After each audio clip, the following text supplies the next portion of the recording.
¡Qué gran idea! Estaba hablando con mi buen amigo Juan Muñoz del éxito del vídeo Los 10 mejores Renault de la historia, y en concreto del Scenic, y de pronto me dijo, ¿tú no tuviste un Picasso? Le respondí que tuve uno y que guardo muy buen recuerdo de él, y me dijo, ¿y por qué no los comparas? ¡Qué gran idea!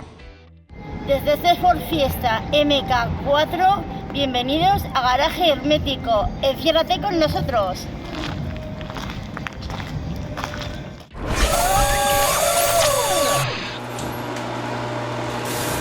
Por cierto, que os recuerdo que al final de este vídeo tenéis dos cosas interesantes.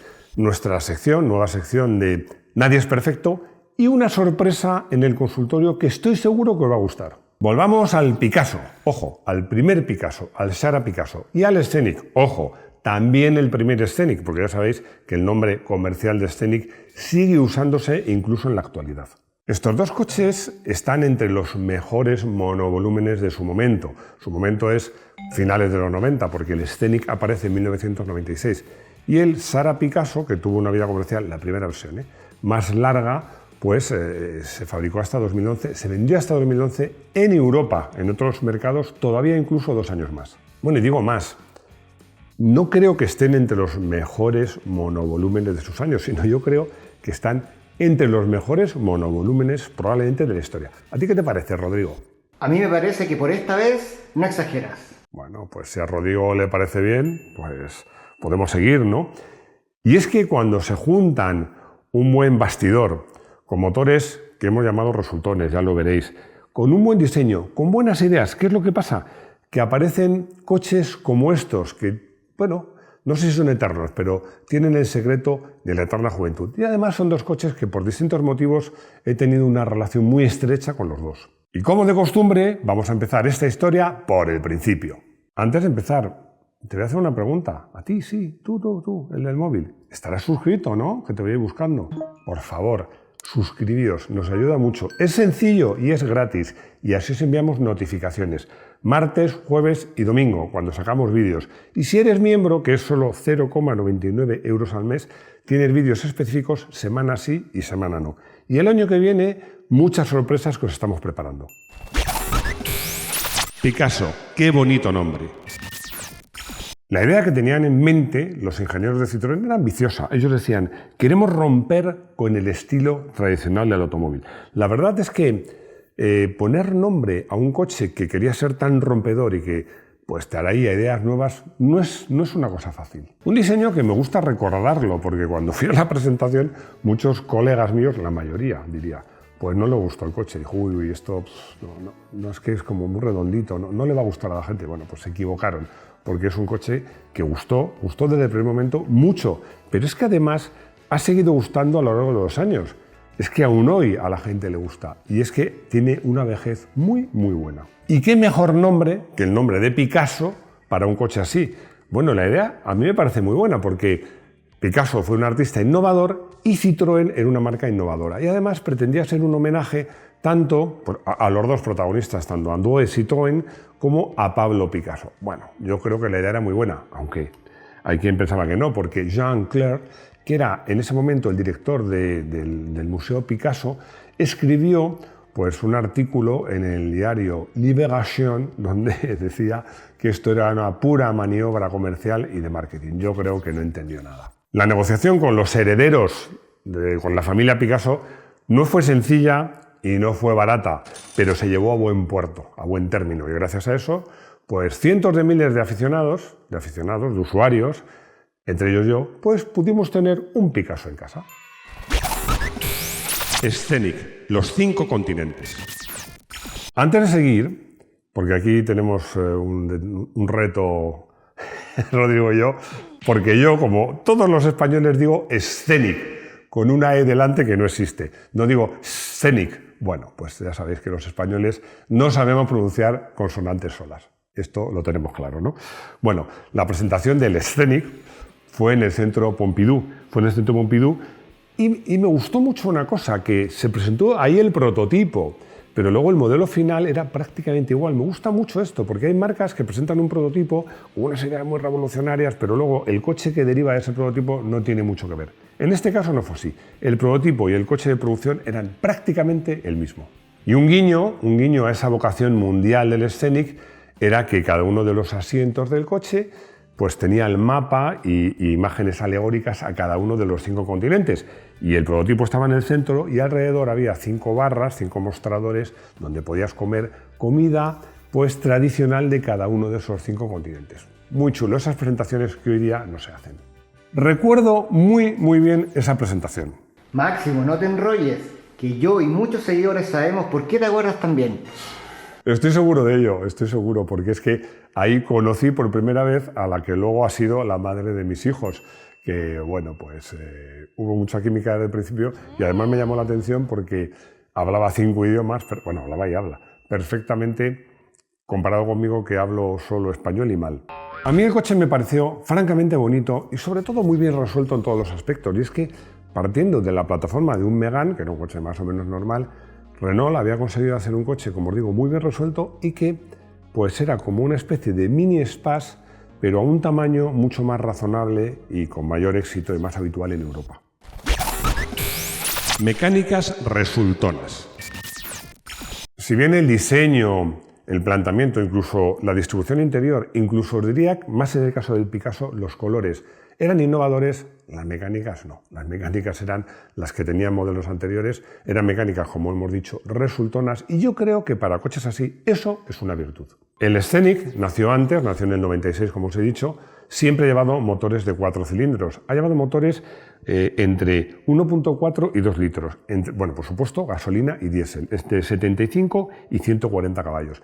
Y probablemente el que ha tenido más aceptación y el más vendido ha sido el 1.9 diésel turbo, que la denominación comercial era 1.9 DCi, que tenía inyección directa, el famoso Common Rail, que era muy famoso en esa época, y que ofrecía 105 caballos. Por supuesto, todas las mecánicas eran una herencia, pues el Megane, igual que el Picasso, Sara Picasso, usaba las mecánicas del Sara, que también eran 4 cilindros, arrancaba en una cilindrada un poquito más alta, 1.6 a 2 litros, por supuesto gasolina diésel, entre 90 y 140 caballos. Y en este caso también la de mayor éxito, la de más venta, fue la turbodiésel. Antes de que nacieran los híbridos, eran los motores de mayor éxito, que nació con 90 caballos.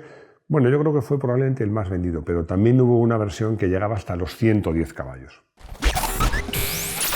La prueba, matices. La verdad es que eran coches bastante parecidos. Hablemos, por ejemplo, de tamaño. El Picasso era un poquito más grande, era 10 centímetros más largo, la distancia entre ejes era 18 centímetros más larga y tenía unos 3 centímetros más de altura. Como os digo, era un coche un poquito más grande. Esto hacía que el Scenic fuera un poquito menos habitable, pero es que yo creo que una de las cosas más destacables del Sara, para su tamaño, ojo, que estamos hablando de un coche de 4,3 metros, tampoco es un coche enorme, era su espacio interior, que era enorme. Era muy amplio. También el maletero era muy amplio, también en esto ganaba, no por mucha diferencia, pero también ganaba al Scenic. Hablando de comportamiento, de sensaciones al volante, bueno, yo os diría que también depende de versiones, ¿no? Pero por hacer un lugar común de todos.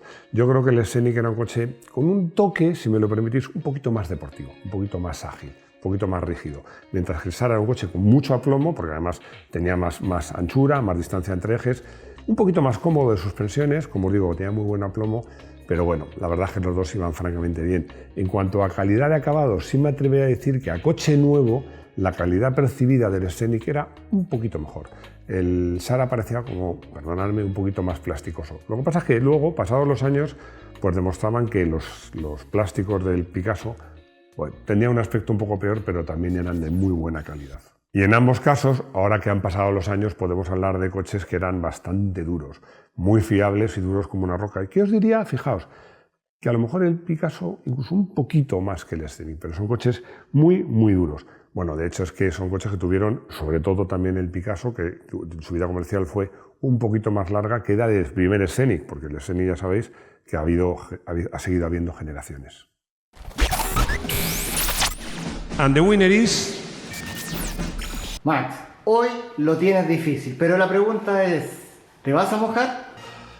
Y la respuesta es sí y sí. Sí me voy a mojar y sí lo tengo difícil, pero hay un tercer sí. Sí lo tengo claro. Voy a dar como ganador al Sara Picasso. No por mucha diferencia, pero es que fijaos, el Sara Picasso Iba tan bien que incluso Citroën tuvo dificultades para buscarle un sucesor, porque salió el C4 Picasso, que de alguna manera le sustituía, pero tuvieron que convivir durante bastantes años. Y fijaos que el C4 Picasso era un coche de una apreciable calidad. Yo cuando le vi por primera vez en el Salón de París, hablando con un responsable de Citroën, me dijo, no, es que el proveedor de los plásticos de nuestro C4 Picasso es el mismo que el de Audi. Bueno, la verdad es que el coche, el C4 Picasso, ya no hablo por fuera, que era más grande, por dentro parecía como más coche. Pero el Sara Picasso sigue teniendo un encanto especial. Yo creo, lo estábamos hablando fuera de cámara, que la estética del Sara Picasso es tan peculiar, porque en el fondo es como muy redondito, pero luego por dentro es enorme. Luego, la versión de 90 caballos, que es la que yo tuve, viajé muchísimo con ese coche, porque decía, 90 caballos eran poco. Pues no, cundían mucho, pero es que además el coche no gastaba nada. Y el agrado de uso era un coche muy cómodo de conducir, muy cómodo de viajar en él, sin ruidos. Bueno, la verdad es que era un coche muy resultón y que además, luego cuando salió el C4, pues lo pusieron, lo ajustaron el precio para ocupar una posición por debajo en el mercado. Y bueno, era una propuesta muy interesante. ¿Quiere decir esto que el Scenic sea un mal coche? Ni mucho menos, ni mucho menos. Yo creo que el Scenic, hablo siempre del primero en este vídeo, era un coche excelente, muy buena compra. Simplemente digo que a mí me gustaba más el Sara Picasso, me gustaba, bueno, por mucho que al pureta de Jean Clair pues se enfadara porque le pusieran el nombre del artista a un Citroën, pues a mí me pareció una idea magnífica. Además, os digo más, yo creo que poner Picasso a un Citroën me pega mucho más que ponérselo a un Renault o incluso, peor aún, que a un Peugeot. Decir que el Renault Scenic ha llegado hasta nuestros días, pues es sencillamente mentir. O sea, ha llegado la denominación comercial, porque el Scenic actual es, por supuesto, un SUV y, por supuesto, eléctrico. Nada que ver. O sea, la cuarta generación que desapareció en 2022 sí se podía considerar un sucesor del primer Scenic. Pasa lo mismo con el Picasso, que en el 2022 dejó de producirse. Además, hablando con Rodrigo fuera de cámara, le decía, y coincidíamos, que es que los monovolúmenes me parece una propuesta mucho más lógica y más inteligente que los SUV. Ahora el Scenic que hay es un SUV, no es un monovolumen. Me ha gustado tanto la idea que yo creo que esto se merece un vídeo. En este vídeo estaba claro cuál iba a ser el coche del día, un coche que fue mío, un Citroën Sara Picasso, color verde llamativo, era un verde llamativo metalizado. Llamaba mucho la atención, pero era bastante elegante, un coche con el que os digo, viajé muchísimo, además con mis dos hijos, que eran pequeñitos. Bueno, el espacio interior venía bien para los niños, pero sobre todo el maletero, porque ya sabéis que el equipaje de los niños, sobre todo niños pequeños, es 2 y 3 veces más volumen que el equipaje de las personas mayores. Bueno, es un coche, como os digo, con el que guardo muy buen recuerdo y que no me importaría tenerle en mi garaje.